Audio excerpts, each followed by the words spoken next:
ආයුබෝවන් දුවේ පුතේ අපි අද කතා කරන්න යන්නේ දත්ත සමුදාය අපේ ඩේටාබේස් පාඩමේ තියෙන ඊටාම වැදගත් කොටසක්.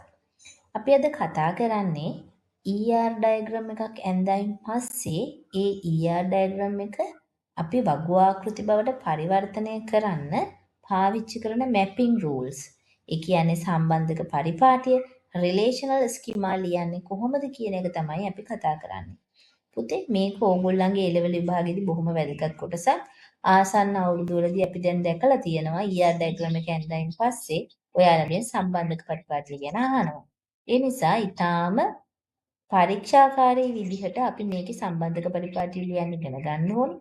අපි දන්නවා 1 to 1, 1 to many, many to many, ඊළඟට weak entities වල මේ හැම අවස්ථාවකදීම පුතේ සම්බන්ධක පරිපාටිය ලියවෙන්න ඕනේ කොහොමද කියන එක ගැන අපි ඊටාම උනන්දුවෙන් කතා කරන්න ඉගෙන ගන්න ඕනේ. ඉතින් අපි අද ඒ කොටස ගැන තමයි සාකච්ඡා කරන්න බලාපොරොත්තු වෙන්නේ.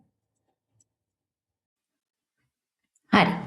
අපි එහෙමනම් මුලින්ම බලමු පුතේ උපලක්ෂණ පරිණාමය කරන්නේ කොහොමද කියලා. එතකොට උපලක්ෂණ පරිණාමය ඉගෙන ගන්නට පෙර පුතාලා මේ රූප සටහනේ තියෙන උපලක්ෂණ පිළිබඳව හඳුනාගෙන ඉන්න ඕන. අපි මම මුලින්ම ඔයාලට පැහැදිලි කරන්න පහසුව පිණිස මේවට අංක දාගන්නවා.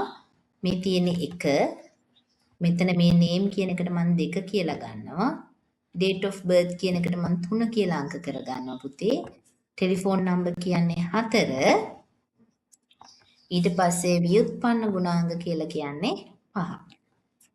එතකොට පළවෙනි එකෙන් මෙතන මේ හඳුන්වා දීලා තියෙන්නේ ප්‍රාථමික යතුරු. ඒ කියන්නේ දැන් මේ අපේ ස්ටුඩන්ට් කියන වගුව. මෙතන එක එන්ටිටි එකයි තියෙන්නේ. එහෙනම් ප්‍රධාන වගුව බවට පත් වෙන්නේ ස්ටුඩන්ට් කියන වගුව. ස්ටුඩන්ට් වගුවේ තියෙන තීරු ටික තමයි මේ උපලක්ෂණ විදිහට තියෙන්නේ. එතකොට පළවෙනි අංක 1න් අපි පැහැදිලි කරලා දෙන්නේ ඒ ස්ටුඩන්ට් වගුවේ තියෙන ප්‍රාථමික යතුරු key attribute එක. එතකොට දෙවෙනි එකෙන් කියන්නේ පුතේ සංයුක්ත උපලක්ෂණ composite attributes කියන ඒවා. එතකොට නම කියන එක නැවතත් උපකොටස් වලට කඩන්න පුළුවන්.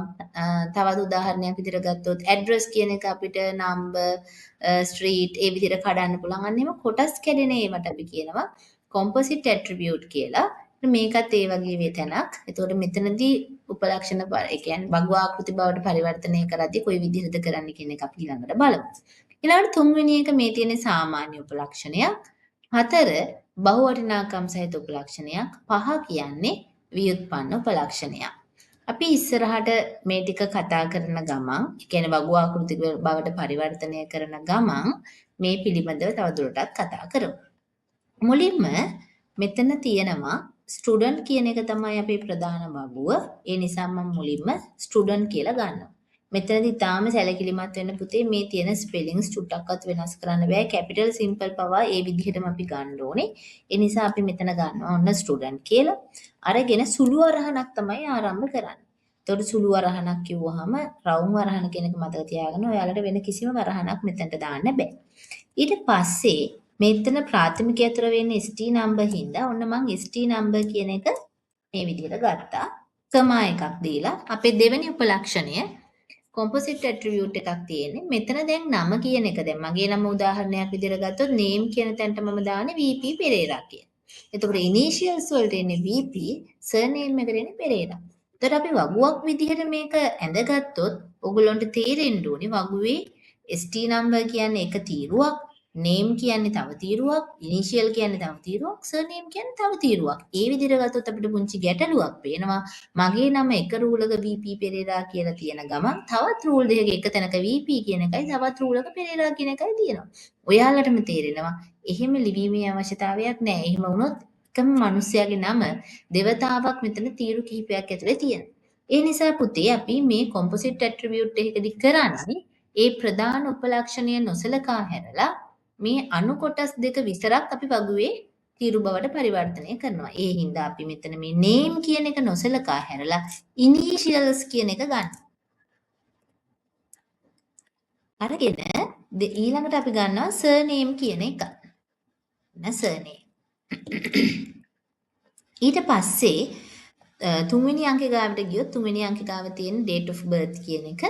date of birth කියන්නේ සාමාන්‍ය උපලක්ෂණයක් නිසා එයාව සාමාන්‍ය විදිහටම අපි ලියා ගන්නවා. හතරවෙනි එක ටෙලිෆෝන් නම්බර් කියන එක බහුවටිනාකම් ගුණාංගයක්. බහුවටිනාකම් ගුණාංග ඒ කියන්නේ එකම ළමයාට ටෙලිෆෝන් නම්බර්ස් කිහිපයක් තියෙන්න පුළුවන්. ඒ විදිහට දැම්මොත් අපි දකිනවා ටෙලිෆෝන් නම්බර් එක ලියන්න අපිට රූල් 3ක් යනකොට. ඒ කියන්නේ පේලි 3ක් යනකොට ළමයාගේ ඉතිරි තොරතුරුත් ඒ ඉතුරු පේලි අතරේ මේ ලියවෙනවා කියලා. ඒතකොට නැවත නැවත සටහන් වීම වගේ එකත් අපරාධයක්. අන්න ඒ වගේ වෙලාවට පුතේ අපි ඒ ස්ටුඩන්ට් වගුවටම ওই தත්ත්වය ඇතුළත් කරන්නේ නැහැ. බහුවර්ණනාකම් තියෙනවා නම් අපි යාව හදනවා වෙනම වගුවක්. ඒ නිසා මම දැන්ට යාව ඉතුරු කරනවා. ඊළඟට පස්වෙනි එකට ගියොත් ඒජ් කියන එක. ඒජ් කියන්නේ ව්‍යුත්පන්න ගුණාංගයක්.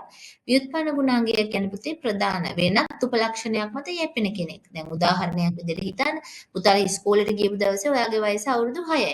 ඩේටාබේස් එකට එන්ටර් කරන ෆෝම් එකක් ෆිල් කරලා ඔයගලන්ගෙන් ඩීටේල්ස් ගත්තා නම් ඒක ඩේටාබේස් එකට ඇත්තට මේ ඇතුළත් කිරීමක් කළා නම් අද ඔයාගේ වයස අවුරුදු 6ම තමයි. මොකද ඔය ඩේටාබේස් එක දවස ගානේ ආයෙ ඔයාගේ විස්තර අප්ඩේට් කර කර ඉන්නේ නැහැ. හැබැයි අපි ඔටෝ කැල්කියුලේට් වෙන්න දුන්නා නම් ඔයාගේ උපන්දිනය මත අද දවසට ඔයාගේ වයස කීයද කියලා ඒක ඉබේම හැදෙනවා. අන්න ඒ වගේ මේ උපලක්ෂණය මත මෙයා නිර්මාණය වෙන දේවල්. කියන්නේ උපන්දිනය මත තමයි ඒජ් එක නිර්මාණය වෙන්නේ. අන්න ඒ වගේ ව්‍යුත්පන්න උපලක්ෂණ අපි වගුවක තීරුවක් විදිහට ඇතුළත් කරන්නේ නැහැ.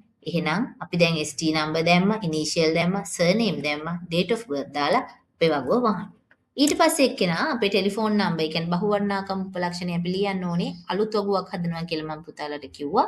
ඒ නිසා අපි අලුත් වගුව හදන්නයි යන්නේ. ඔන්න මම ඒකට නමක් දාගන්නවා ටෙලිෆෝන් නම්බර් කියලා. දාගෙන එතනදි වෙන්න ඕනේ පුතේ අපේ ප්‍රධාන වගුවේ තියෙන ප්‍රාථමික අතර වෙන ST නම්බර් එකේ කොපි එකක් අපි එතනට ගන්න ඕනේ.